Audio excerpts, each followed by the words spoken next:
He wasn't. He hadn't really been a NICAP person, but he's a University of Maryland astronomer, and he managed to get a pickup truck from the University of Maryland, and the two of them and a few other people moved the files over the weekend. So they may have left stuff behind. Where were these? Huh? Where were these files for National Investigations Committee of Aerial Phenomena?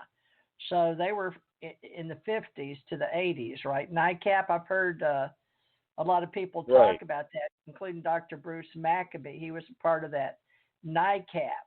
But where was this? Was this in D.C. or where was this? It was in Washington. It was in Washington, D.C. and was headed by Major Donald E. Keogh, who was a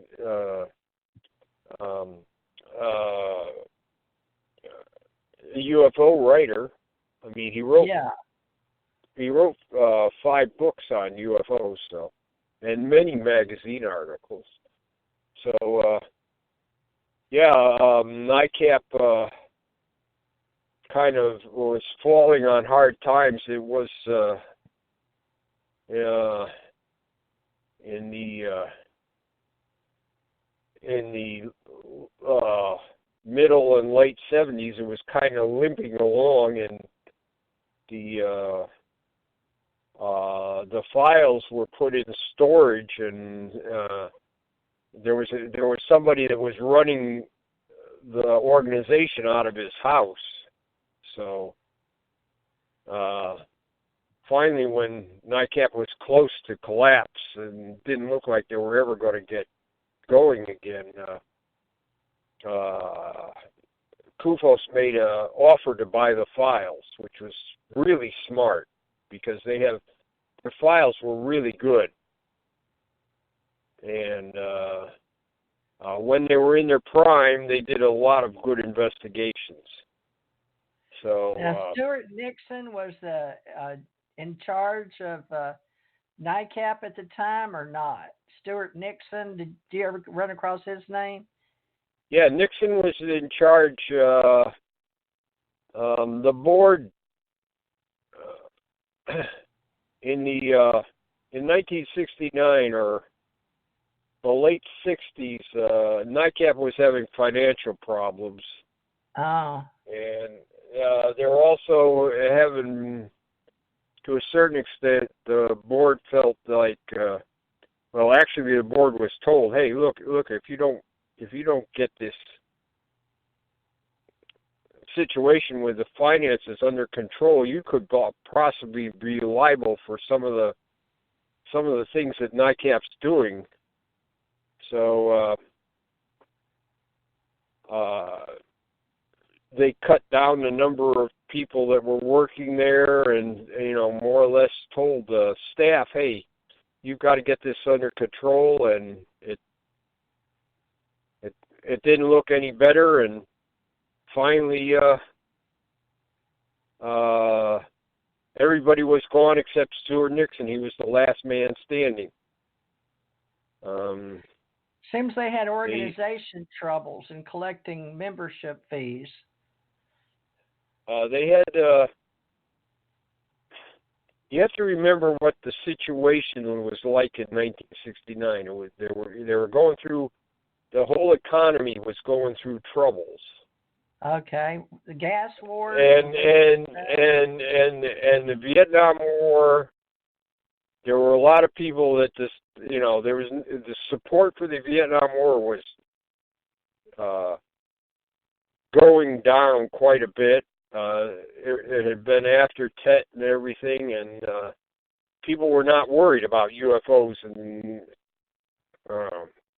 of course, the Condon Committee, they said there's nothing to UFOs, and then finally in '69, the Air Force said we're closing Blue Book.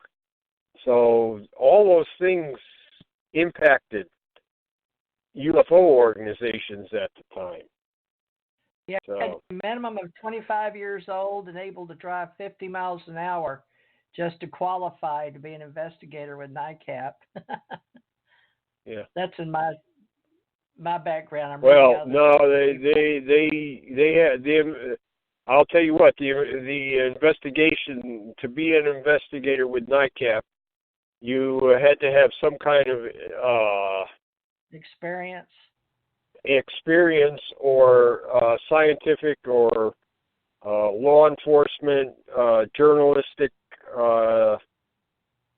experience that you could you knew how to investigate things. Yeah, they had ex-CIA, and you had to have a background in physics or astronomy, anthropology, medicine, psychology, or ex-CIA defense intelligence, and some type of advice on investigative techniques in government relations, right? So that was logical or systematic program by which the advisors were chosen. So that's very interesting because NICAP was way back there. And do you have the dates when this was 60s to the 80s? It dissolved, NICAP? Or no, NICAP went from 56 to 1980. 56 to 80, and then it was completely on CUFOS. Now, you said that NICAP, National Investigations Committee on Aerial Phenomena, that they apparently, not one person got all those boxes out of the warehouse. Is that correct? Some people bought them, and CUFOS got No. They were bought by CUFOS, but they had sat there in a storage for years, so you don't know who went in there and got things out of there.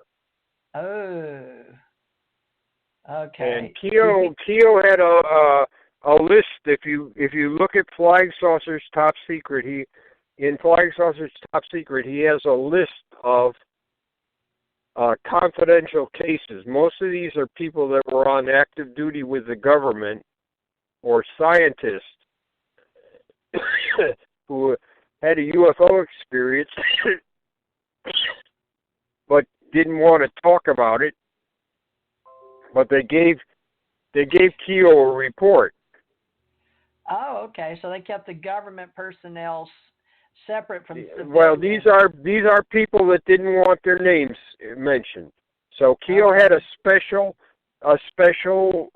He put these aside, and like he said, these are my confidential hidden reports. Aha.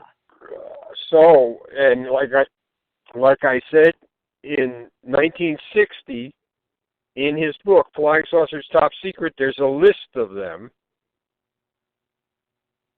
and brief descriptions of each one, and some are more described in more detail than others. Now, some of those, the witnesses finally decided to come forward. So they are, those were in the files, the NICAP, the regular NICAP files. A few others that were considered hidden reports, when we were going through and doing this thing, we were able to find them.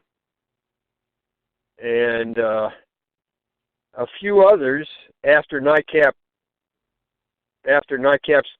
demise, we were able to figure out who the witnesses were and go and talk to them. Not me, but other people, like Francis Ridge. So, but the majority of these hidden and confidential cases, and they're real important. They're some of the best cases NICAP had. They're gone. Nobody knows where they are, and I wouldn't be surprised. I would be surprised while the stuff was in storage that some people went in there and got some stuff, because there's stuff missing. There's private files that I knew was there. Yeah, that I knew that was there. Huh? When NICAP, Nixon divided the country into regions. Did you, by chance, know if they kept the files in the regions, or did they send them all? No. Everything went to Washington. So, all right. Now, They had a under 40,000 Keogh, they had what they called investigative subcommittees, and they were specialized in that they had people that knew how to do investigations, and they had a head. So maybe there was a subcommittee in Albany, and one in New York City, and one in Pittsburgh, and one in Harrisburg, Orlando, Florida, things like that. They had, at one time they had about 40 subcommittees, and about 30 of them were active at any one time. And they weren't just in the United States, they were in Canada, like Hawaii, Guam, Chile, Europe. So they were all over the place. Now those were Major Donald Kehoe, right? Major Donald Kehoe. Right. He was in the Marine Corps. Yeah, he had a balloon accident at Guam. I think it was in the 30s, and he had disability retirement because he was a aircraft and balloon pilot, and he had a ballooning accident in Guam, and he became disabled and retired then. He was recalled during the Second World War and worked on training and administrative manuals.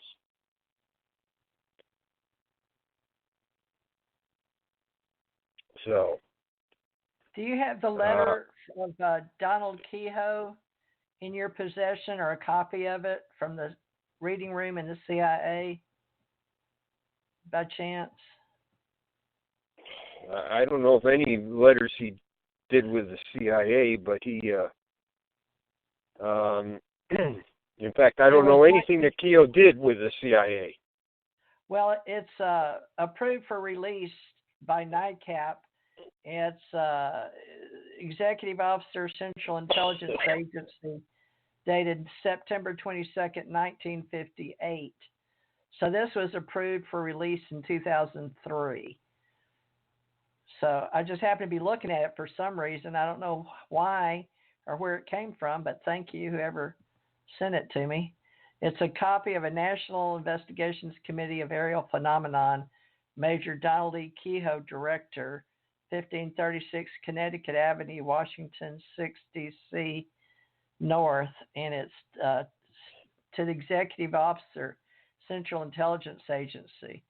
So apparently, well, what does it say? What does it say? It says, since January 53, I've been aware of the fact that the Central Intelligence Agency assembled a group of scientists at the Pentagon to examine the evidence on UFOs. Oh, okay. That was, yeah, okay. That he's trying to get information out of the CIA. Yeah. Oh, okay. Hey, nobody knew about the Robertson panel except what Ruppelt had given a very sanitized version in his book. He talked about the Robertson panel. He didn't say who they were. He didn't even say the CIA was involved. But yeah. So Kehoe was trying to get information about the Robertson panel. Okay. Well, it made it to the Central Intelligence Agency, and they've got. Well, he asked the Central Intelligence Agency was the one that had the panel, so he was asking them what's the story here. Okay, there's a remark here. You've seen it, huh? I received a letter from Kehoe. Major Tucker will be glad to answer both letters. And the line is right. See, the CIA fopped that off on the Air Force. Yep, back here it says USAF. So both the above statements are true, and I suggest we write a letter to Kehoe telling him that we have referred this letter to Major Tacker's office, U.S. Air Force. All right, so they just rerouted it after they